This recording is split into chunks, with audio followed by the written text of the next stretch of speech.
শুরু করছি বাংলা বলছে। পুজো শেষ হতে না হতেই শুরু হয়ে গেল কেন্দ্রীয় তদন্তকারী সংস্থার তৎপরতা। আজ শহরে ফের ইডি তল্লাশি একাধিক জায়গায়, এবং যার মধ্যে সবচেয়ে গুরুত্বপূর্ণ দমকল মন্ত্রী সুজিত বসু তাঁর একাধিক অফিস এবং রেস্তোরাঁয় তদন্তে যায় কেন্দ্রীয় গোয়েন্দা সংস্থা। দীর্ঘক্ষণ এই তল্লাশি চলছে এবং আমরা দেখেছি 2024-এর জানুয়ারিতেও সুজিত বসুর বাড়িতে সেখানে কেন্দ্রীয় তদন্তকারী সংস্থা তারা হানা দিয়েছিল। তৃণমূল কংগ্রেস তাদের অভিযোগ যে ভোট আসছে আর ভোট আসার সময় হলেই কেন্দ্রীয় তদন্তকারী সংস্থা তাদের আনাগোনা শুরু হয়ে যায়। আর অন্যদিকে বিজেপির বক্তব্য যে জাল গোটানোর পথে কেন্দ্রীয় তদন্তকারী সংস্থা একাধিক দুর্নীতির তদন্তে, যার মধ্যেই পুরো তদন্ত অন্যতম। এই সব নিয়ে আমরা আজকে আলোচনা করব যে ভোটের আগে ইডির হানা কতটা তাৎপর্যপূর্ণ। তবে শুরুতে একবার চলে যাব, আমাদের প্রতিনিধি অরিত্র ঘোষ আমাদের সঙ্গে রয়েছেন সরাসরি, যেখানে তল্লাশি চলছে, দীর্ঘক্ষণ ধরে তল্লাশি চলছে সুজিত বসুর অফিসে, তার সামনে থেকে। অরিত্র, একটু জেনে নেওয়ার চেষ্টা করবো তোমার কাছে যে তুমি যেখানে দাঁড়িয়ে রয়েছো সেখানে কি এখনো তল্লাশি চলছে?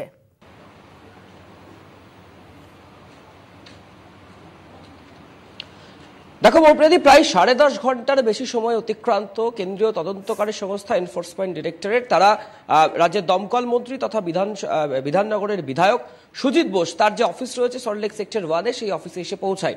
এখনো পর্যন্ত তল্লাশি চলছে, বলা ভালো ম্যারাথন তল্লাশি। আমি সরাসরি আগে সেই ছবিটা দেখাবো, দেখাতেই পুরো বিষয়টা জানানোর চেষ্টা করবো। দেখো, এই হচ্ছে সুজিত বোসের অফিস, যেখানে তিনি প্রত্যেক সোমবার এবং শুক্রবার তার বিধানসভা ক্ষেত্রের যারা জনগণ রয়েছেন তাদের সাথে দেখা করেন, কথা বলেন। সেই অফিসেই কিন্তু কেন্দ্রীয় তদন্তকারী সংস্থা হানা দেয় সকালে। পুরো নিয়োগ দুর্নীতি মামলায় এখানে তল্লাশি চলে। একই সাথে সুজিত বসুর রেস্তোরাঁ, তার ছেলের রেস্তোরাঁ এবং সুজিত বসুর ঘনিষ্ঠ নিতাই দত্ত, দক্ষিণ দমদম পুরসভার ভাইস চেয়ারম্যান নিতাই দত্ত, তার বাড়িতেও প্রায় 8.5 ঘন্টার বেশি সময় ধরে তল্লাশি চালায় ইডি গোয়েন্দারা। দেখো, যেটা ইডি সূত্রে খবর পাওয়া যাচ্ছে, যেটা দাবি ইডি সূত্রে, যে মূলত এই যে পুরো নিয়োগ দুর্নীতি, অয়নশীল যাকে সিবিআই গ্রেপ্তার করে এই নিয়োগ দুর্নীতিতে, সেই অয়নশীলের বাড়ি থেকে উদ্ধার হওয়া ওএমআর সিট এবং বেশ কিছু তথ্য প্রমাণাদি ঘেটে এমন কিছু ব্যক্তির নাম উঠে এসছে, এমন কিছু লোকের নাম উঠে এসছে যাদের সাথে এই নিয়োগ দুর্নীতির ক্ষেত্রে কতটা জড়িত রয়েছেন তারা, কতটা নেক্সাস রয়েছে, সেই বিষয়গুলি জানার চেষ্টা করছেন ইডি গোয়েন্দারা। এবং খুব উল্লেখযোগ্যভাবে 2024 সালে সুজিত বসুর যে বাড়ি, লেকটাউনের যে দুটি বাড়ি, সেই দুটি বাড়িতে প্রায় 14 ঘন্টা তল্লাশি চালায় ইডি গোয়েন্দারা এবং সেই সময় একটি মোবাইল ফোন বাজেয়াপ্ত করা হয় বেশ কিছু নথিপত্র। সেই সমস্ত নথিপত্র ঘেটেই এমন কিছু তথ্য এসেছে যে কারণে মন্ত্রী সুজিত বোস ঘনিষ্ঠ, মন্ত্রী সুজিত বোসের বেশ কিছু অ্যাসেটস, তার অফিস, তার রেস্তোরাঁ, প্রত্যেকটি জায়গাতে একযোগে তল্লাশি চালাচ্ছেন ইডি গোয়েন্দারা। ইডি সূত্রে যেটা দাবি, যে এই যে নিয়োগ দুর্নীতি, সেই নিয়োগ দুর্নীতির মাধ্যমে কোনোভাবে কি আর্থিকভাবে লাভবান হয়েছিলেন মন্ত্রী বা তার ঘনিষ্ঠরা? যদি লাভবান হয়ে থাকেন তাহলে সেই অর্থ বা সেই টাকা দিয়ে অন্য কোনো ব্যবসায় সেই টাকা বিনিয়োগ করা হয়েছিল কিনা, যদি করা হয়ে থাকে কোথায় কোথায় বিনিয়োগ করা হয়েছিল, এই সমস্ত বিষয়গুলি খতিয়ে দেখার চেষ্টা করছেন। একই সাথে এই যে অয়নশীলের সংস্থা এবিএস ইনফ্রোজেন প্রাইভেট লিমিটেড, যার মাধ্যমে পুরসভার যে নিয়োগ বা নিয়োগের যে টেন্ডার পেয়েছিল যে সংস্থা, সেই সংস্থা কিভাবে টেন্ডার পেল? অয়নশীলের সাথে মন্ত্রীর ঘনিষ্ঠতা ছিল নাকি কোনো মাধ্যমে, কোনো এজেন্টের মাধ্যমে এই গোটা দুর্নীতিটা বা এই গোটা স্ক্যামটা হয়েছে, সেই বিষয়গুলি কিন্তু মূলত জানার চেষ্টা করছেন ইডি গোয়েন্দারা। তবে খুব উল্লেখযোগ্যভাবে 2024 সালে যখন মন্ত্রীর বাড়িতে ইডি গোয়েন্দারা তল্লাশি চালিয়েছিলেন, তারপর মন্ত্রীকে দৃঢ় কণ্ঠে বলতে শোনা গিয়েছিল যে তিনি কাজের জন্য কারোর কাছে 1 টাকাও নেননি, রাজনৈতিক অভিসন্ধিকে কাজে লাগিয়ে তাকে বারবার হেনস্থা করা হচ্ছে, সেই সুরই কিন্তু আবার শোনা গেল। দেখো, যেখানে 2026-এর নির্বাচন, আগামী মার্চের মধ্যে সেই নির্বাচনের নির্ঘণ্ট বা নির্বাচন প্রক্রিয়া শুরু হয়ে যাওয়ার কথা রয়েছে, ঠিক তার আগেই একদম অক্টোবরের শুরুতেই এই কেন্দ্রীয় তদন্তকারীর যে তল্লাশি, এই তল্লাশিকে তিনি কিন্তু রাজনৈতিক অভিসন্ধি হিসেবেই দেখছেন এবং সংবাদ মাধ্যমের সামনে দাঁড়িয়ে তিনি স্পষ্টতই বলেছেন যে বিরোধীরা এখানে পারছেন না, অর্থাৎ তার যে বিধানসভা ক্ষেত্র, বিধাননগর বা লেকটাউন, এই সমস্ত এলাকায় বিরোধীদের শক্তি নেই, তাই রাজনৈতিকভাবে তাকে টার্গেট করা হচ্ছে। নিতাই দত্ত অর্থাৎ দক্ষিণ দমদম পুরসভার ভাইস চেয়ারম্যান, তার বাড়িতে যাওয়া হচ্ছে, কিন্তু কোথাও কোনো কিছু পায়নি কেন্দ্রীয় তদন্তকারী সংস্থা। সাধারণ মানুষ যারা রয়েছেন তারাই সব থেকে বড় সার্টিফিকেট দিতে পারবে মন্ত্রী সুজিত বোসকে, এমনটাই কিন্তু তিনি বলেছেন। তবে দেখো, যেটা ইডি সূত্রে খবর পাওয়া যাচ্ছে, যে এই যে তদন্ত, প্রায় 1.5 বছর পরে আবার যে তল্লাশি, এই গোটা তদন্ত প্রক্রিয়ার মাঝখানে বেশ কিছু নতুন তথ্য প্রমাণাদি তাদের হাতে এসেছে সেগুলিকে ক্রস চেক করতে, সেগুলিকে ভেরিফাই করতে, কোথাও কোনো আর্থিক লেনদেন হয়েছে কিনা এই মন্ত্রীর সাথে অয়নশীল বা অয়নশীলের যে এজেন্ট শ্রমিক চৌধুরী বলে যার নাম উঠে এসেছিল তার মাধ্যমে কোনো রকম আর্থিক লাভবান হয়েছেন কিনা মন্ত্রী বা মন্ত্রী ঘনিষ্ঠ যারা রয়েছেন, সেই সমস্ত বিষয়গুলি কিন্তু তারা খতিয়ে দেখছেন। সব মিলিয়ে উৎসবের মরশুম শেষ হতেই কেন্দ্রীয় তদন্তকারী সংস্থা এনফোর্সমেন্ট ডিরেক্টরেটের ফুল অ্যাকশন মোডে অভিযান শহর কলকাতার একাধিক জায়গায়। অরিত্র, আমার তোমার কাছে জিজ্ঞাসা যে একই সঙ্গে সুজিত বসু বা তার পুত্র সমুদ্র, তাদেরকে জিজ্ঞাসাবাদ করা হচ্ছে কিনা এই সম্পর্কেও কিছু জানতে পারছো?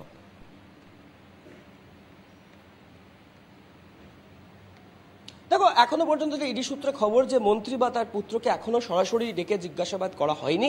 যেটুকুনি মন্ত্রীকে জিজ্ঞাসাবাদ করা হয়েছিল সেটা 2024 সালেই, তারপর আর আলাদা করে মন্ত্রীকে ডেকে পাঠানো হয়নি। যেটা ইডি সূত্রের দাবি যে সেই সময় বাজেয়াপ্ত হওয়া মোবাইল ফোন এবং বেশ কিছু নথি, বেশ কিছু ডেটা এক্সট্র্যাক্ট করা হয়েছে, সেটা করে যে তথ্যগুলি পেয়েছেন ইডি গোয়েন্দারা সেগুলিকে ভেরিফাই করতে চাইছেন তারা। বেশ কিছু সন্দেহজনক নথি ইডি গোয়েন্দাদের হাতে এসছে, সেই নথির সাথে মন্ত্রীর অফিসে থাকা নথি বা তার রেস্তোরাঁর ব্যবসা কিভাবে, সেইখানে কিভাবে টাকা বিনিয়োগ হলো, কোথায় থেকে সেই টাকা এলো, এই সমস্ত আর্থিক লেনদেনের বিষয়গুলি কিন্তু মূলত খতিয়ে দেখতে চাইছেন ইডি গোয়েন্দারা। অরিত্র, ধন্যবাদ। অরিত্র ঘোষ আমাদের সঙ্গে এতক্ষণ সরাসরি ছিলেন। আমরা নজর রাখবো, কারণ 10.5 ঘন্টারও বেশি সময় অতিক্রান্ত, এখনো তল্লাশি চলছে, ইডির তল্লাশি চলছে। আমাদের সঙ্গে রয়েছেন বিজেপির তরফ থেকে জয় মল্লিক। আমি জয়ের কাছেও আসবো, তবে শুরুতে একবার দেখে নিই যে আজ সকাল থেকেই শহরে ইডি তল্লাশি। দেখুন,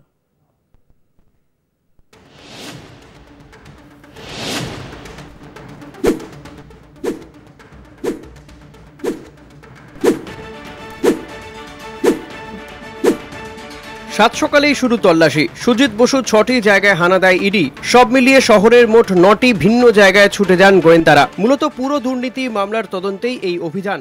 তল্লাশি চলে সল্টলেক, দমদম, নাগেরবাজার, গোলাঘাট, লেক টাউন, ঠনঠনিয়া থেকে দক্ষিণ কলকাতার শরৎ বোস রোড ও নিউ আলিপুরে। দক্ষিণ দমদম পুরসভায় নিয়োগ দুর্নীতি নিয়ে আগেও সুজিত বসুর বাড়ি ও অফিসে তল্লাশি চালিয়েছিল কেন্দ্রীয় গোয়েন্দারা। প্রায় 1 বছর 10 মাস পর ফের এই তল্লাশি। জানিয়ে রাজনৈতিক ষড়যন্ত্রের অভিযোগ তুলেছেন সুজিত। তার মতে ভোট আসছে, তাই ইডির এই তৎপরতা। এটা করে ইলেকশন যখন আসে তখন বিশেষ করে যারা পার্টিতে অ্যাক্টিভলি কাজ করে তাদের বাড়ি, অফিস এসব জায়গায় যায়। আজকে আমার অফিসে গেছে, রেস্টুরেন্টে গেছে, তা গেছে, ওরা ওদের কাজ করছে, করুক। এর আগেও রেট হয়েছে, আমাদের বাড়িতেও তো এসছে, নিতাইয়ের বাড়িতেও গেছে, কিছু তো পাইনি ওরা। তারপরে আবার ইডি আসছে। এটা মনে হয়তো এটা টার্গেট করছে এই জায়গাটা, বিশেষ করে এই জায়গায় ওদের লোকজন কিছু নেই, রাজনৈতিকভাবে এটা আক্রমণ হচ্ছে। এখানেই প্রশ্ন, এতদিন ধরে কি করছিল ইডি?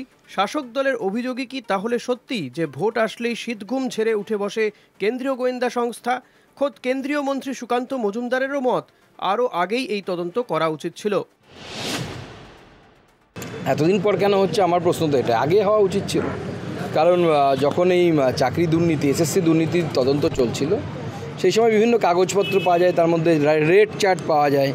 তদন্ত তো হওয়া উচিত, বিশেষ করে যে যার নাম বলছেন, যিনি সুজিত বসুর নাকি সম্পত্তির হিসেব টিসেব রাখেন, তার তো বিশেষ করে তদন্ত হওয়া উচিত। ইডির তদন্ত নিয়ে কটাক্ষ করতে ছাড়েনি সিপিএম নেতা সুজন চক্রবর্তীও। যত চোরেদের আড্ডাখানা, যত বেআইনি সম্পদের আড্ডাখানা, এখন মন্ত্রী মশাই নাকি বলছেন যে ভোটের আগে ইডি আসে।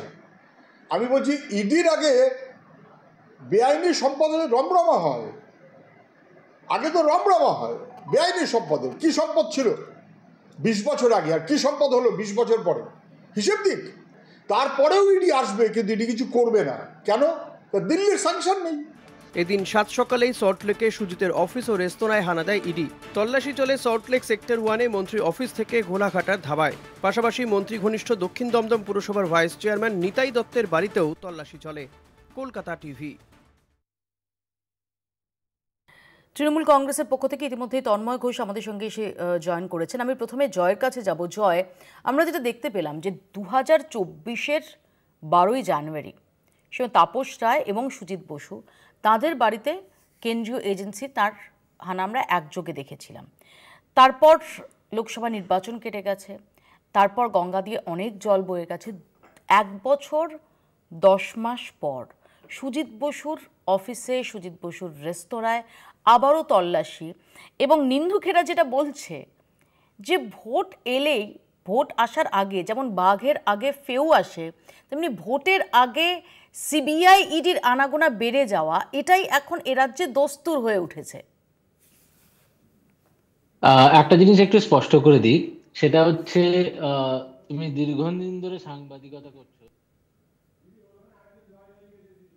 আমাকে একটু আমি তোমার কাছ থেকে সময় চেয়ে নিচ্ছি জয়, আমি তোমার কাছে আসবো। একটু টেকনিক্যাল ত্রুটির কারণে আমি তোমার সঙ্গে এই মুহূর্তে কথা বলতে পারছি না, আমি তোমার কাছে আসছি। আমি তার আগে তন্ময়ের কাছে আসি। তন্ময়, প্রথমেই কলকাতা টিভির সমস্ত দর্শককে আমার পক্ষ থেকে শুভ বিজয়ার প্রণাম। বুঝতে হবে যে এই যে ঘটনা তুমি কিছুক্ষণ আগে বললে যে ঠিক 1 বছর আগে তাপস রায় এবং 1 বছর 10 মাস আগে, 10 মাস আগে, 2 বছর আগে তাপস রায় এবং সুজিত বোসের বাড়িতে ইডি এসেছিল। তারপরের ফল কি আমরা দেখলাম?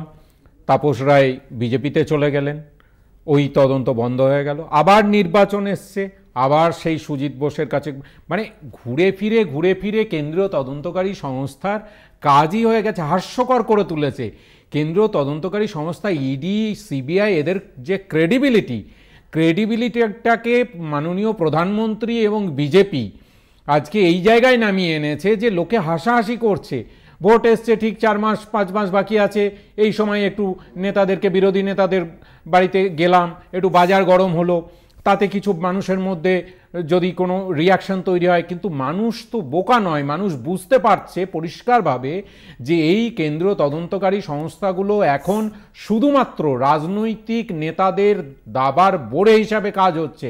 এবং ঠিক খুঁজে বিরোধী দলের নেতা নেত্রী, তাদের মধ্যে যদি ভয় দেখিয়ে একজনকে বা দুজনকেও একটু টেনে নেওয়া যায়, সেটাই বিজেপি এবং কেন্দ্রীয় সরকারের একমাত্র উদ্দেশ্য।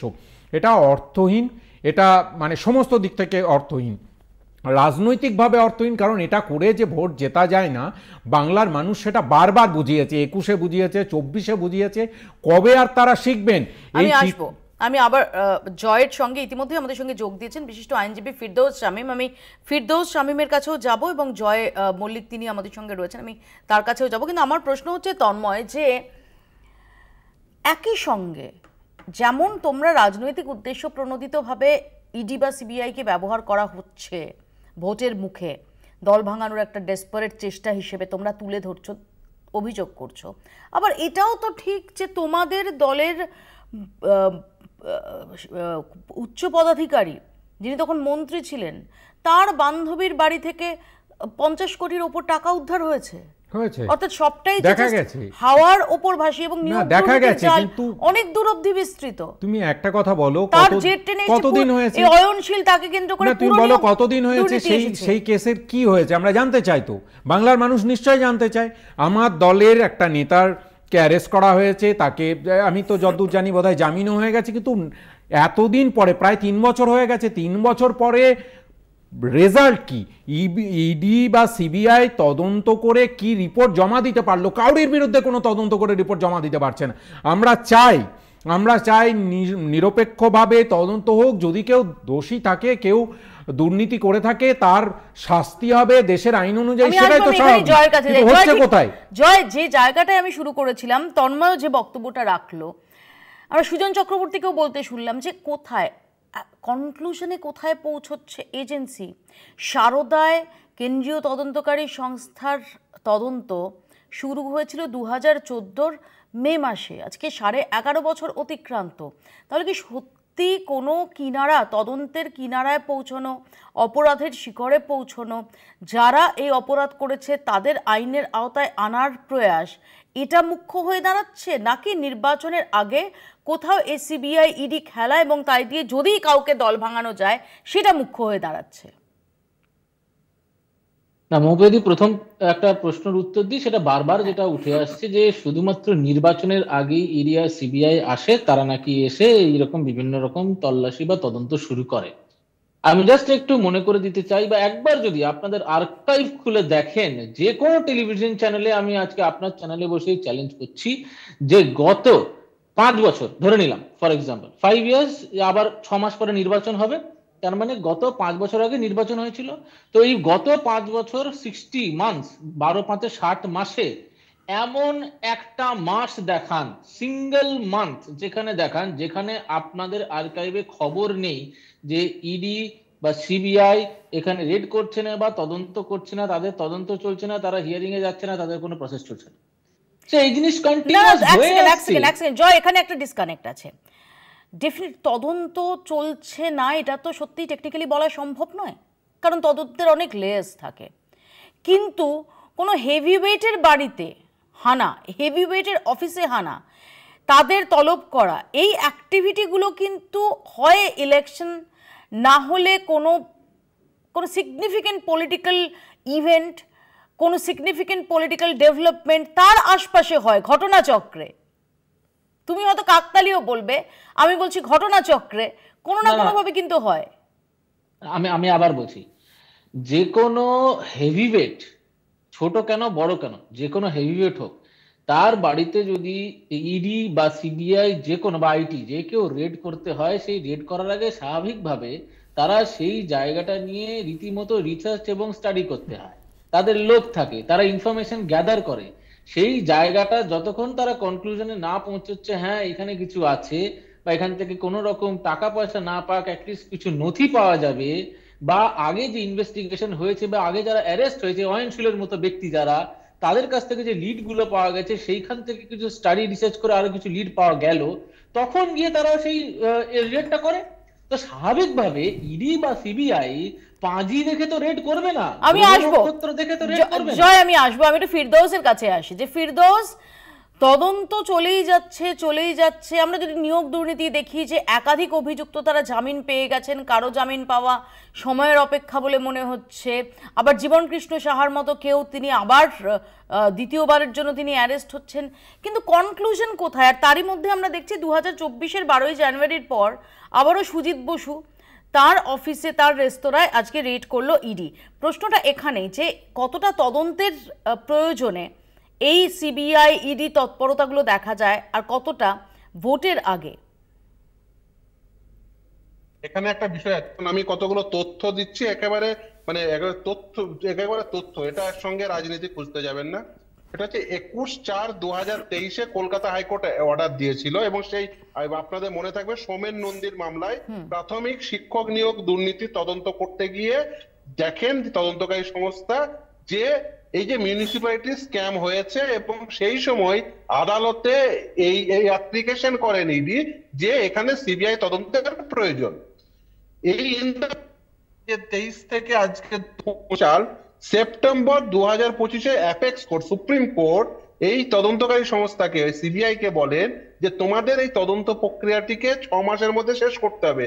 কে অ্যাপ্লিকেশন করেছিলেন? একটা বেল অ্যাপ্লিকেশন মুভ করেছিলেন অয়নশীল, সেই মামলায় সুপ্রিম কোর্ট বলেছে। ফলে এই যে তদন্তের যে ধরুন হঠাৎ করে গতিপ্রাপ্ততা, এটা যে শুধুমাত্র এই ভোট আসছে বলে হয়েছে, আমি এটাকে এইভাবে দেখছি না। তার কারণ হচ্ছে যেহেতু supreme court, apex court September মাসে একটি নির্দেশ দিয়েছেন, এবং সেই নির্দেশটা তদন্তকারী সংস্থার উপরে যে 6 মাসের মধ্যে এই তদন্ত প্রক্রিয়াটিকে সম্পূর্ণ করতে হবে।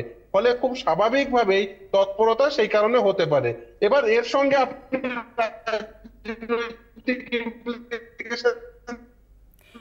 ফিরদৌস, টেকনিক্যাল কারণে তোমার অডিও প্রবলেম হচ্ছে, আমি তোমার কাছে ফিরবো, এই জায়গাতেই ফিরবো। একটা ছোট্ট বিরতি আমাকে তার আগে নিতে হচ্ছে, বিরতির পর ফিরছি, দেখতে থাকুন বাংলা বলছে।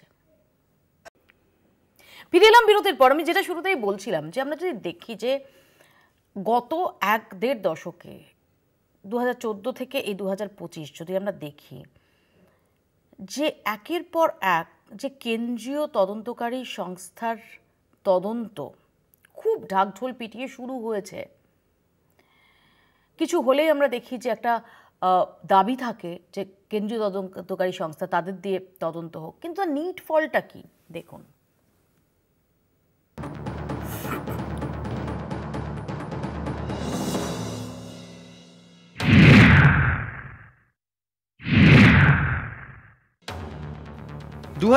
সালের মে মাস, প্রধানমন্ত্রী হিসেবে যাত্রা শুরু নরেন্দ্র মোদীর।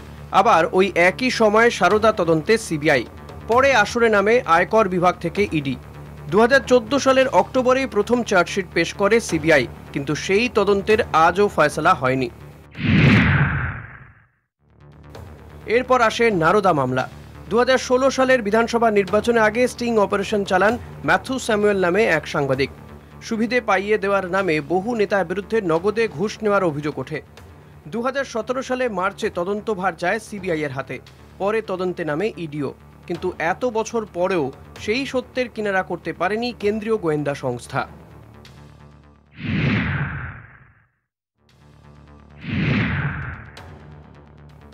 2022 সালের 21শে জুলাইয়ের রাত, তৎকালীন শিক্ষামন্ত্রী পার্থ চট্টোপাধ্যায়ের বান্ধবীর বাড়ি থেকে উদ্ধার রাশি রাশি টাকা। সামনে আসে শিক্ষক নিয়োগ কেলেঙ্কারি, গ্রেফতার হন পার্থ। তদন্তে নেমে কেন্দ্রীয় গোয়েন্দারা পাকড়াও করে তৃণমূলের হেভিওয়েটদের, কিন্তু সেই মামলারও এখনও কোনো কিনারা হয়নি। বরং সব মামলা থেকে জামিন পেয়ে এখন জেল থেকে ছাড়া পাওয়ার পথে প্রাক্তন মন্ত্রী। শিক্ষক নিয়োগ কেলেঙ্কারির জাল খুলতে গিয়েই সামনে আসে পুরো নিয়োগ কেলেঙ্কারি। অয়নশীলকে গ্রেপ্তার করে এই তথ্য সামনে আসে। তদন্তে নামে সিবিআই। 2024 সালে প্রথম চার্জশিট জমা পড়ে, কিন্তু এখন আবার নতুন করে চার্জশিট দিতে চলেছে কেন্দ্রীয় সংস্থা। এদিকে এই মামলাতেই দমকল মন্ত্রীর ডেরায় ঢু মেরেছেন গোয়েন্দারা। 2 বছর আগেও তল্লাশি চালিয়েছিলেন তারা, কিন্তু কোনো নির্দিষ্ট তথ্যই দিতে পারেনি ইডি। 2024 সালে লোকসভা ভোটের আগে বারবার সক্রিয় হয় ইডি থেকে সিবিআই। রেশন দুর্নীতি মামলায় গ্রেপ্তার হন প্রাক্তন খাদ্যমন্ত্রী জ্যোতিপ্রিয় মল্লিক। গ্রেফতার করা হয় কয়েকজন চালকল মালিককেও। দীর্ঘদিন ধরে তদন্ত চলে, আদালতে পাল্লা দিয়ে চলে শুনানিও। চার্জশিটও পেশ করেন কেন্দ্রীয় গোয়েন্দারা, কিন্তু এখনও মামলার সঠিক কিনারা কি হয়েছে তা জানতে পারেনি বঙ্গবাসী। একই পরিস্থিতি তৈরি হয়েছে হাঁসখালি, বকটুই, আনিস মামলার ক্ষেত্রেও। লোকসভা ভোটের আগে যে সন্দেশখালী কাণ্ড সারা দেশ জুড়ে ঝড় তুলেছিল, তারও আজ কোনো কিনারা হয়নি। সব দেখে বিরক্তি প্রকাশ করতে দেখা গেছে রাজ্য বিজেপি নেতাদেরও। একই ছবি দেখা গেছে আরজিকর মামলার ক্ষেত্রেও। কলকাতা সহ সারা রাজ্যে এই কাণ্ড ঝড় তুলেছিল। ঘটনার পরই সঞ্জয় রায়কে গ্রেপ্তার করেছিল কলকাতা পুলিশ, কিন্তু পরে ঘটনার তদন্তভার নেয় সিবিআই। কিন্তু কাজের কাজ কিছুই হয়নি। উল্টে কলকাতা পুলিশের পথেই সঞ্জয় রায়কে দোষী সাব্যস্ত করে সিবিআই। ফলে মুখ পড়ে কেন্দ্রীয় বাহিনীর। গত কয়েক বছরে অভিষেক বন্দ্যোপাধ্যায়কেও বারবার জেরার মুখে পড়তে হয়, কিন্তু চমক জাগানো ছাড়া আর কাজের কাজ কিছুই করেনি সিবিআই বা ইডি। ফলে তাদের গ্রহণযোগ্যতাই প্রশ্নের মুখে পড়েছে বারবার। ভোটের আগে জেগে ওঠা আর তারপর শীত ঘুমে যাওয়াই যেন তাদের মূল কাজ, এমনটাই মনে করছে গোটা রাজ্যবাসী। কলকাতা টিভি। আমি জয়ের কাছে আবারও চলে যাব। জয়, নিটফলটা কোথায়? যেটা আমি শুরুতেও বলছিলাম, যেটা দেখালামও, যে 2017 মার্চ থেকে নারদার তদন্ত চলেছে। 2014 মে থেকে, আমি যদি খুব ভুল না করি, যে প্রধানমন্ত্রী নরেন্দ্র মোদী তিনি প্রথমবার প্রধানমন্ত্রীর আসনে বসার জাস্ট কয়েকদিন আগে আদালতের নির্দেশ হয় যে সারদা কাণ্ডে সিবিআই তদন্ত। তারপর একের পর এক পোস্টপোল ভায়োলেন্স থেকে শুরু করে বকটুই থেকে হাঁসখালি থেকে একের পর এক ঘটনা। কিন্তু নিটফলটা কি? জাল গোটানো কোথায় হচ্ছে? বিষয়টা হচ্ছে, যদি জাল গোটানোই না হয়, তাহলে পার্থ চট্টোপাধ্যায় কোন জালে জড়িয়ে উনি এতদিন জেল খাটলেন? আজকে এত তদন্তের ক্ষেত্রে জাল গোটানোটাকে কনক্লুশনে পৌঁছানো বলে না। না না, আমি বলি, একটা হচ্ছে যে যখনই এরকম ঘটনা ঘটে, তখন সর্বপ্রথম একটা আওয়াজ উঠে আসছে, তাহলে মাথা কোথায়, মাথা কোথায়? তো everything has to start from zero. প্রথম ফার্স্ট হচ্ছে, যেটা আমি আগেও বললাম, না এখানে মাথা বা পা বা হাতের কথা না। জয়, বোঝার চেষ্টা করো, সিম্পল প্রশ্ন, যে যাদের অ্যারেস্ট করা হচ্ছে, কনভিকশন আর অ্যারেস্ট দুটো এক না। আমি বলছি, এই যে কোনো ইনভেস্টিগেশন বা জুডিশিয়াল প্রসেস, প্রত্যেকে জানে যারা আজকে স্টুডিও আছে, যে এইগুলো সময় সাপেক্ষ। এগুলো একদিন দুদিন এরকম 5 দিনে কমপ্লিট হয় না। কিন্তু আমার প্রশ্ন হচ্ছে, যারা দিনের পর দিন টেলিভিশনে আপনারাই দেখিয়েছেন যে কয়েক লক্ষ কোটি টাকা, কয়েক কোটি টাকা সোনা যেগুলো পাওয়া গেছে পার্থ চট্টোপাধ্যায়ের বান্ধবীর বাড়ি থেকে, সেটা কোথায়, দ্য সোর্স অফ ইনকাম, সেটা পার্থ চট্টোপাধ্যায় বলতে পারেননি, ওনার বান্ধবীও বলতে পারেননি। তো এইটা কি কোনোভাবে অস্বীকার করা যায়? এখনো পর্যন্ত পার্থবাবু প্রকাশ্যে আপনাদের মিডিয়ার ক্যামেরার সামনে বলতে পেরেছেন সিনা ঠুকে যে আমি জানি এই টাকাটা সৎভাবে আয় করা হয়েছে, আমি গুছিয়ে রেখেছিলাম আমার বান্ধবীর বাড়িতে? হতেই পারে, কোনো অসুবিধা নেই, কিন্তু সেটা তো উনি বলতে পারেননি। আমি আসবো জয়, আমি এই উত্তর নিই তন্ময়ের কাছ থেকে। তন্ময়, পার্থবাবু কি বলছেন না বলছেন গুরুত্বপূর্ণ না। পার্থবাবুর বান্ধবীর বাড়ি থেকে টাকা পাওয়া গেছে, ইডি অ্যারেস্ট করেছে, যার ম্যাক্সিমাম সাজা হচ্ছে 7 বছর, তার মধ্যে 3.5 বছর জেল খেটে ফেলেছেন। এখন অবধি কোনো তথ্য প্রমাণই হচ্ছে ইডি পেশ করতে পারেনি, তার জামিন হয়ে গেছে। এখন বক্তব্য হচ্ছে এই যে মাথা পা এইসবের বিষয় নয়, বিষয় হচ্ছে কনভিকশন। তুমি যেটা বললে, কনভিকশন রেট কত? 1%-এর কম। যতগুলো ইডি এবং সিবিআই গত 5 বছরে যত নেতানেত্রীদের বিরুদ্ধে তদন্তে নেমেছে, তার মধ্যে 95% বিরোধী দলের নেতানেত্রী। 2014 থেকে 2024 অবধি 25 জন নেত্রী বিরোধী দলে ছিল, তাদের বিরুদ্ধে ইডি সিবিআই তদন্ত শুরু করলো। তারপরে 24-এর মধ্যে তারা সবাই বিজেপির সঙ্গে বা তার সঙ্গে সহযোগী সরকার করে নিল। 25 জনের বিরুদ্ধে আর কোনো তদন্ত দেখলাম না। এবার সেটা অজিত পাওয়ার হতে পারে, প্রফুল্ল প্যাটেল হতে পারে, অশোক চৌহান হতে পারে, ছগন ভুজবল হতে পারে, শুভেন্দু অধিকারী হতে পারে, আমি একের পর এক নাম বলতে পারি। তাদের বিরুদ্ধে তদন্তই হলো না, তদন্ত বন্ধ হয়ে গেল। তাহলে বক্তব্য হচ্ছে এখানে তো পরিষ্কার দেশের মানুষের কাছে অভিষেক বন্দ্যোপাধ্যায়কে 8 বার ডাকা হয়েছে, কিচ্ছু পাওয়া যায়নি, তারপরেও ডাকা হচ্ছে। অর্থাৎ শুধুমাত্র বিরোধী দলের নেতানেত্রীদেরকে পলিটিক্যালি হ্যারাস যদি করতে হয়, তাহলে ইডি সিবিআই এর ক্রেডেনশিয়াল থাকে কোথায়, ক্রেডিবিলিটি থাকে কোথায়? আমি আসবো ফিরদৌসের কাছে আরো একবার চলে যাব। ফিরদৌস যেটা বলছিল, যে ফিরদৌস বলছিল যে নির্দিষ্ট সময়সীমা বেঁধে দেওয়া হয়েছে এবং যে কারণেই এই তৎপরতা, এটাকে একদম রাজনৈতিক উদ্দেশ্য প্রণোদিতভাবে এই সময়টাকে নির্বাচন করা হয়েছে, এই ভাবনাটা এটা যথার্থ নয়, তাই তো ফিরদৌস? দেখুন, আমি বলি, আমি যে কথা বলছিলাম, আমি জানি না হয়তো টেকনিক্যাল ত্রুটির জন্য সেটা আপনার কাছে পৌঁছেছে কিনা। আমার মূল কথা হচ্ছে 21/4/2023-এ যে কলকাতা হাইকোর্ট নির্দেশ দিয়েছিল এই সিবিআই তদন্তে, কারণ হচ্ছে ইডি তদন্ত করতে গিয়ে দেখে একজন অয়নশীলের বাড়িতে এবিএস ইনফোজোন বলে একটি কোম্পানি ছিল, সেই কোম্পানি যেমন ডিপিএসসির যে সমস্ত হ্যাঁ শুনছি ফিরদৌস, ডিপিএসসির যে সমস্ত এই যে প্রশ্নপত্রগুলো সেগুলো যেমন প্রিন্ট করছিল, অ্যাজ ওয়েল অ্যাজ বিভিন্ন মিউনিসিপ্যালিটি গুলো, সেই মিউনিসিপ্যালিটি গুলোরও সেই প্রশ্নপত্র তারা ছিল। এবং সেই ক্ষেত্রে এই ধরনের ওএমআর শিটের ম্যানিপুলেশন বা এই ধরনের কাজকর্ম বুঝতে পারেন যে এখানেও নিয়োগের ক্ষেত্রে, মিউনিসিপ্যালিটি নিয়োগের ক্ষেত্রে দুর্নীতি হয়েছে। সেই জন্য সেই সময় একটা অ্যাপ্লিকেশন মুভ করে ইডি সোমেন নন্দীর মামলায়, যে বলেন যে এখানে সিবিআই তদন্তে প্রয়োজন আছে, এবং কলকাতা হাইকোর্ট সেই সময় সিবিআই তদন্তের নির্দেশ দেন এবং সিবিআই তদন্ত চলতে থাকে 2023 সাল থেকে এই 25 সাল পর্যন্ত। এবং অয়নশীল তিনি যেহেতু গ্রেপ্তার হন, তিনি আদালতে মামলা মুভ করেন যে তাকে বেল দেওয়া হোক।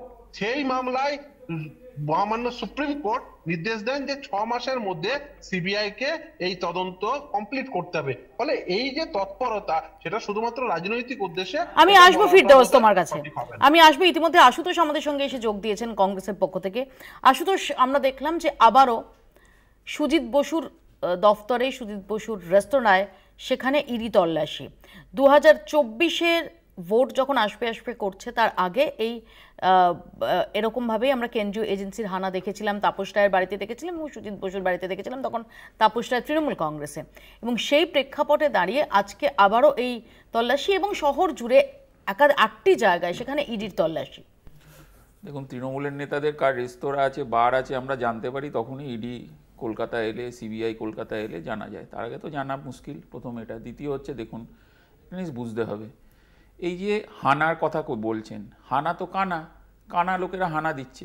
এই হানা দেওয়া না দেওয়া আমাদের কাছে এখন সমান হয়ে গেছে পশ্চিমবঙ্গে। তার কারণ ক্রিমিনালাইজেশন অফ পলিটিক্স অ্যান্ড লুট ইন পলিটিক্স ইজ রিলেভেন্ট। তার কারণ হচ্ছে, দেখুন সারদা নারদার যে চুরি, সেই চুরির প্রথম মামলা এবং অ্যাকশান নিয়েছিলেন কংগ্রেস চিঠি লিখেছিল বলে সেই সারদা নারদারকে নিয়ে ইনভেস্টিগেশন। এখন কিন্তু আমরা দেখতে পাচ্ছি নারদার একটা মহান চোর, সে এখন বিজেপির অনেক বড় নেতা, সে কেন্দ্রীয় নিরাপত্তা নিয়ে ঘুরে বেড়াচ্ছে, ঠাট বাট নিয়ে ঘুরে বেড়াচ্ছে। আবার তৃণমূলে থাকা সারদা নারদার বড় বড় চোরেরা, তারাও রাজ্যের নিরাপত্তা নিয়ে ঘুরে বেড়াচ্ছে। এখন চোরেদের নিরাপত্তা দেওয়া হয়, এটা রাজনীতিতে পশ্চিমবঙ্গের মানুষ জেনে গেছে, এস্টাবলিশড ফ্যাক্ট। এবং আপনি কি বলছি সেটা ছেড়ে দিন, সবথেকে বড় কথা হচ্ছে এই ইডি সিবিআই যখনই হাইকোর্টে যায়, এরা যেভাবে এদেরকে ভর্ৎসনা করা হয়, হাইকোর্টের মহামান্য বিচারপতিরা যা যা ভাষা বলেন, এখান থেকে খুব পরিষ্কার এই নিরানন্দেদের যারা বসে আছেন ইনভেস্টিগেশন এজেন্সি সিবিআই ইডি, তাদের কাজটা কি? তার কারণ এই সিবিআই ইডির গাড়ি যখনই পশ্চিমবঙ্গের মাটিতে ঢুকেছে, সেটা সারদা নারদার ক্ষেত্রে থেকে শুরু করে অভয়া থেকে শুরু করে কোন কেসটা বলবেন, গরু চুরি, বালি চুরি, কয়লা চুরি, কোনো অ্যাকশান হয়েছে? 1 বছর 2 বছর কেউ জেল খেটেছে। এন্ড রেজাল্টটা কি? ইনভেস্টিগেশনের মানুষ মানে আমরা কি মনে করি? আমরা মনে করি যারা আমরা লেম্যান পশ্চিমবঙ্গের, আমরা মনে করি যে ইনভেস্টিগেশন এজেন্সি, এই রকম প্রিমিয়ার ইনভেস্টিগেশন এজেন্সির হাতে থাকা মানে যারা সত্যিকারের অপরাধী, এই সারদা নারদা থেকে শুরু করে বিভিন্ন যে মামলার কথা উঠে আসছে, সেখানে মানুষ মারা গেছেন, তারা জাস্টিস পাবেন। তো justice delayed is justice denied, যেরকম আমরা শিখেছি, আবার investigation delayed is investigation denied. Joy, না একটা জিনিস অদ্ভুত লাগলো, উনি বোধহয় স্টুডিওতে আসার আগে একটা যেটা মিস করে গেছেন, এত কিছু জেনে এসছেন, বুঝে এসছেন। আপনি একটু কম বুঝেছেন মনে হচ্ছে। বাইরে আছে, আশুতোষ প্লিজ মাঝখানে বলো না, বাইরে আছে। শুনেছেন কেসি বীরেন্দ্রের নাম বোধহয় উনি জানেন না, ওনারই দলের বিধায়ক, তার বাড়ি থেকে জাস্ট কয়েকদিন আগেই কয়েক কোটি টাকা পশ্চিমবঙ্গের চাকরি চোরের নাম জানেন? আপনার দলে আছে, জানেন কি?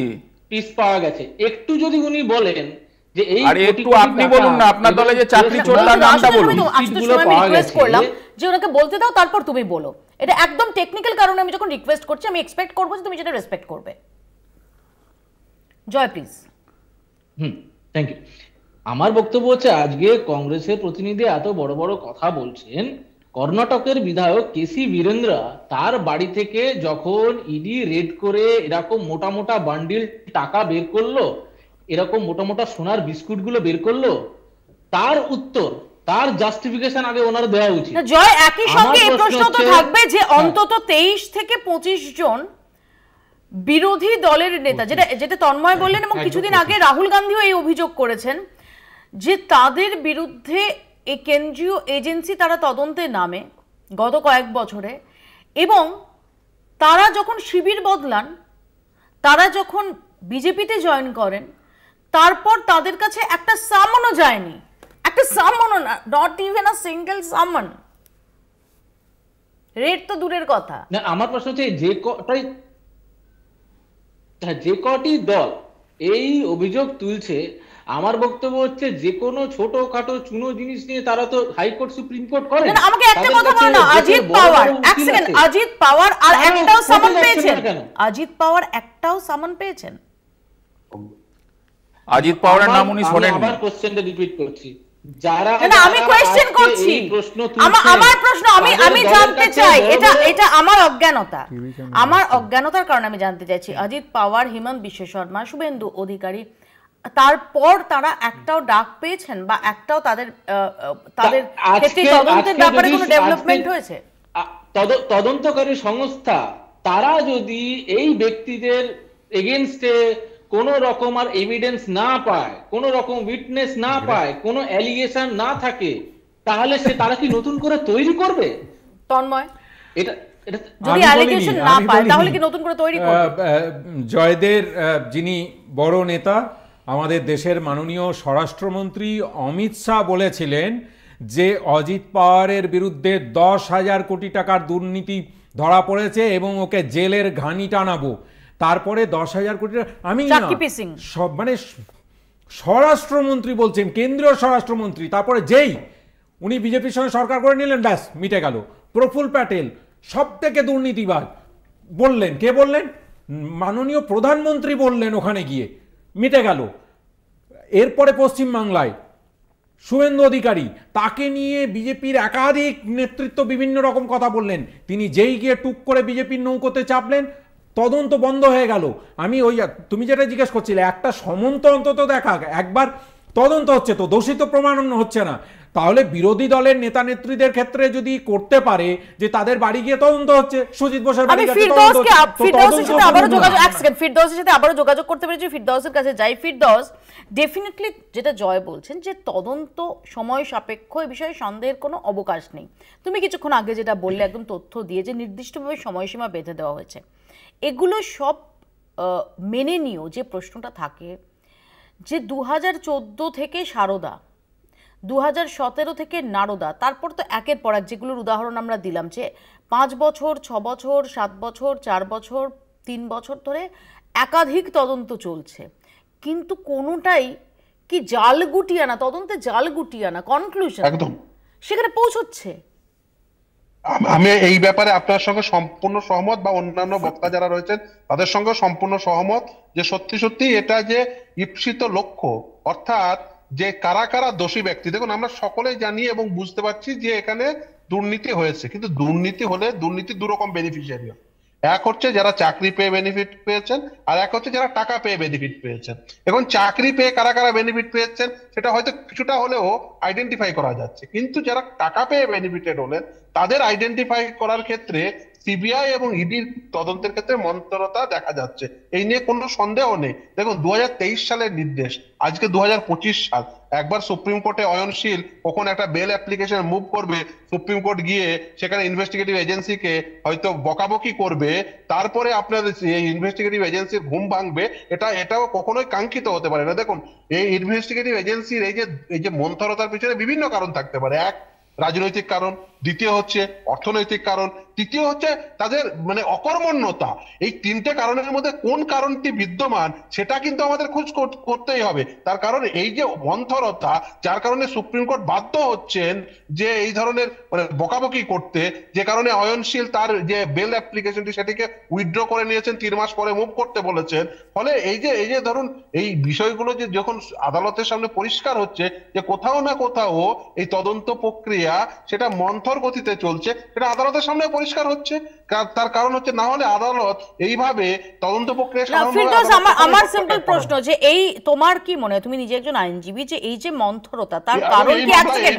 এক সেকেন্ড, আমি জাস্ট জানতে চাইছি যে সেটা কি তদন্তকারী অফিসার তাদের কোথাও দাঁড়িয়ে তাদের ইনএফিশিয়েন্সি বলি বা তাদের তৎপরতার অভাব বলি সেটা, নাকি এর নেপথ্যে অন্য কোনো রাজনীতি রয়েছে? দেখুন, আমি যদি সুস্পষ্ট প্রমাণ না পাই তাহলে আমি তো রাজনৈতিক কারণ শুধুমাত্র বলতে পারি না। কিছু রিসেন্ট ঘটে যাওয়া যে ঘটনা, সেপ্টেম্বর মাসের ঘটনা, যেহেতু তারপরে যেহেতু এই ঘটনা ঘটছে, সেহেতু আমি সরাসরি যে রাজনৈতিক কারণই রয়েছে একমাত্র, এই কথা বলাটা বোধহয় সঠিক হবে না। তার কারণ এই যে ঘটনাটির কথা বললাম না, যে সুপ্রিম কোর্ট এই যে ইনভেস্টিগেটিভ এজেন্সিকে এই যে বকাবকি করলো, অয়নশীলের যে অ্যাপ্লিকেশন মুভ করা, সেই ঘটনার প্রেক্ষিতে, তাহলে আমি এই যে রিসেন্ট যে মুভ মিউনিসিপ্যালিটি স্ক্যামের ক্ষেত্রে, সেটা বলতে পারি না। আর একটা কথা বলি, যে এই যে ধরুন মিউনিসিপ্যালিটি স্ক্যাম মানে হচ্ছে বিভিন্ন নিয়োগের ক্ষেত্রে, সে ড্রাইভার হতে পারে, হেল্পার হতে পারে, বিভিন্ন নিয়োগে তো দুর্নীতি হয়েছে। তার মধ্যে যা তথ্য অনুযায়ী সব থেকে বেশি এই ধরনের নিয়োগ হয়েছে কিন্তু এই যে নর্থ দমদম এবং কামারহাটিতে। ফলে খুব পরিষ্কার যে এই ক্ষেত্রে এই অঞ্চলের যারা নেতৃত্বস্থানীয় ব্যক্তি ছিলেন, তাদের বাড়িতে বা তাদের অফিসে বা তাদের কার্যালয়ে এই ধরনের তদন্ত হবে। এর মধ্যে আমি খুব বেশি যে রাজনীতি এই মুহূর্তে দেখতে না, তবে নিশ্চিতভাবে এদের মধ্যে রাজনীতি যে থাকতে আমি উড়িয়ে দিচ্ছি। আশুতোষ, দেখো, জয়বাবু কি বলছিলেন আমি তাকে একটু ক্যারেক্ট করে দিই। আপনি একটু ভাবনা গাওয়ালির নামটা, প্রতাপ সারনাইকের নামটা একটুখানি আপনি তো গুগল দেখছেন, একটু দেখে ঘেটে নিন নামগুলো আপনার বিজেপি নেতাদের। আর একটা জিনিস বলি, সিবিআই অফিস আমরা ঘেরাও করেছি জাতীয় কংগ্রেসের পক্ষ থেকে শুভঙ্কর সরকারের নেতৃত্বে। কেন? আচ্ছা, আপনি যে বিজেপি করেন, আপনার তো দল দিল্লিতে ক্ষমতায় আছে, এগুলো কেন মোদিজিকে বলছেন না গিয়ে যে পশ্চিমবঙ্গে সিবিআই ইডিকে কেন এমপাওয়ার করছেন ইনভেস্টিগেশন করতে? সেটিংটা কোথায়? আপনি কেন বলছেন না জয়বাবু যে এই যে মানুষগুলো, যে আপনি তো বলছেন না, কিন্তু শুভেন্দুবাবু তো মাঝে মাঝে চেঁচিয়ে বলছে আর্তনাদের ভেতর থেকে, যাই না দিলীপবাবু ফার্স্ট থেকে বলে দিচ্ছেন কিনা যে এই যে দেখো সিবিআই কাজ করছেন, ইডি কাজ করছে, ওনাকে অনেক স্টেটমেন্ট এরকম আছে। আর একটা জিনিস বুঝতে হবে, হাতরাসের যিনি আয়ো ছিল, কেসটাকে ঝোলানো আয়ো সেই সিবিআই এর, উনি কিন্তু এখানে ইনভেস্টিগেশনটা করছেন অভয়ের। এগুলো একটু জানতে হবে কথা বলার আগে। আর সব থেকে বড় কথা, আজকে বাংলার মানুষ কোন চরিত্রটা দেখছে একটুখানি বোঝার চেষ্টা করুন তো। বাংলার মানুষের টাকা চাকরি সব লুট হলো, কয়লা বালি সোনা সব লুট হলো, কিন্তু আমরা দেখলাম সেই যে জঙ্গলমহলের মা বলে ডেকেছিলেন, মনে আছে মাননীয় মুখ্যমন্ত্রীকে, একজন আইপিএস অফিসার ছিলেন প্রমোটি, উনি এখন কোথায় আছেন? আপনার দলে আছেন জয়বাবু। কি করে আপনি নিয়েছেন? কোন সঙ্গতিতে নিয়েছেন? মা মানে জঙ্গলমহলের মা বলে ডেকেছিল না কি ডেকেছিল জানি না, কিন্তু সবথেকে বড় কথা হলো ওনার নামে কিন্তু একের পর এক সোনা পাচারের কেস ছিল। জানেন তো, এগুলো তো নিশ্চয়ই জানেন। এবং সবথেকে বড় কথা হচ্ছে, যারা আজকে লেকচারিং করছে পশ্চিমবঙ্গের রাজনীতিতে দাঁড়িয়ে, তাদের জানা উচিত যে আজকের বাংলার মানুষ আপনি আনাচে কানাচে খুঁজে দেখুন, দল মত নির্বিশেষে যারই হোক না কেন, এই যে বোনটাকে ধর্ষণ করালো, যেভাবে খুন করা হলো, তার ইনভেস্টিগেশন কিন্তু এখনো তার মা বাবা জানেই না যে ঘটনাটা কি। এবং এই যে রেড হচ্ছে বিভিন্ন জায়গায়, এগুলো জাস্ট তামাশা। কারণ হচ্ছে বহু বছর ধরে একই জিনিস দেখছি। খুব সংক্ষেপে জয়, আমাকে সাম আপ করতে হবে। রাইট, আমি একদম ছোট করে বলি। প্রথম কথা হচ্ছে, এখানে প্রফুল্ল প্যাটেলের কথা উঠেছিল। প্রথমেই বলে রাখি যে প্রফুল্ল প্যাটেলের এগেনস্টে এখনো পর্যন্ত কেস চলছে, কেস ক্লোজ হয়নি। আর এছাড়া যাদের অজিত পাওয়ার বলুন, যারই কথা বলুন, তাদের যে ক্লিন চিট দেওয়ার বিষয়টা, সেটা ইডি দেয়নি, সেটা মহামান্য আদালত দিয়েছে। তাহলে আদালত যদি দিয়ে থাকে, তাহলে আদালতের এগেনস্টে আপনি দাঁড়াতে হবে। ইডি সিবিআই যেখানে বলছিলেন না, সিবিআই এর দরজার সামনে গিয়ে আপনারা ধর্ণা দিচ্ছেন, তাহলে আদালতের সামনে গিয়ে ধর্ণা দিন। দ্বিতীয়, আপনি নিজেই বললেন যে শুভেন্দু অধিকারী সে নিজে ইডি সিবিআই নিয়ে তার তদন্তের যে গতি, সেই গতি নিয়ে আমরা কথা বলেছি, বিরোধিতা করেছি যে এভাবে হতে পারে না। সাধারণ মানুষ তাদের উপরে একটা বড় আশা নিয়ে, প্রত্যাশা নিয়ে বসে আছে যে এই গতি বাড়বে এবং খুব তাড়াতাড়ি এর কনভিকশনও হবে এবং তাড়াতাড়ি এর ফল বেরিয়ে আসবে, সেটা তো আমরাও চাইছি। এর তো অন্যথায় নেই। বা দ্য পয়েন্ট ইজ, কিভাবে চাইছে বোঝা যাচ্ছে না। এবার একটা কি বুঝুন, আপনাদের পয়েন্ট, আপনাদের দলীয় পয়েন্টটা সেটা ক্লিয়ার করুন। আপনারা টেলিভিশনের পর্দায় বসে ইডি সিবিআই এবং তৃণমূলকে নিয়ে গালাগাল করবেন, আবার এই তৃণমূলের এখনো পর্যন্ত আমাদের অরিত্র, আমার সহকর্মী, যেটা জানালেন যে 10.5 ঘন্টারও বেশি সময় অতিক্রান্ত, এখনো তল্লাশি চলছে। সেই ডেভেলপমেন্টের দিকে আমাদের নজর থাকবে। আপাতত বাংলা বলছে এখানেই শেষ করছি। দেখতে থাকুন কলকাতা টিভি।